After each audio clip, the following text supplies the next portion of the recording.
బలూచిస్తాన్ లో భారీ పేలుడు సంభవించింది. ఆత్మాహుతి దాడిలో 5గురు మృతి చెందారు.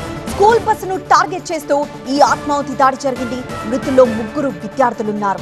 పేలుడులో 38 మందికి గాయాలయ్యాయి. పాకిస్తాన్లోని బలూచిస్తాన్ ప్రాంతం మరోసారి బాంబు పేలుళ్లతో దద్దరిల్లింది.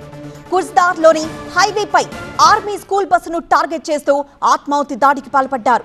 పేలుడులో 5గురు చనిపోగా 38 మందికి తీవ్ర గాయాలయ్యాయి.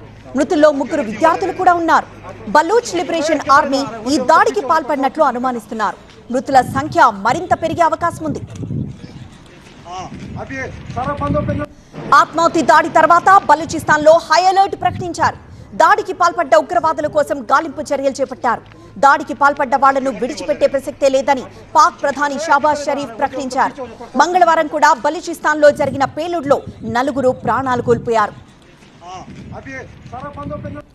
పాక్ సైన్యంపై బలూచిస్తాన్ ప్రజలు తిరుగుబాటు చేస్తున్నారు.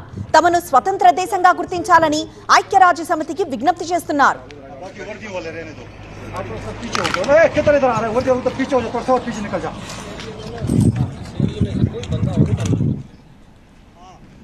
బలూచిస్తాన్ లో ఆత్మాహుతి దాడి జరిగింది. బలూచిస్తాన్ ప్రాంతం మరోసారి బాంబు పేలుళ్లతో దద్దరిల్లింది. కుజ్దార్లోని హైవేపై ఆర్మీ స్కూల్ బస్సును టార్గెట్ చేస్తూ ఆత్మాహుతి దాడికి పాల్పడ్డారు. పేలుడులో 5గురు చనిపోగా 38 మందికి తీవ్ర గాయాలయ్యాయి. మృతుల్లో 3 విద్యార్థులు కూడా ఉన్నారు. బలూచ్ లిబరేషన్ ఆర్మీ ఈ దాడికి పాల్పడినట్లు అనుమానిస్తున్నారు.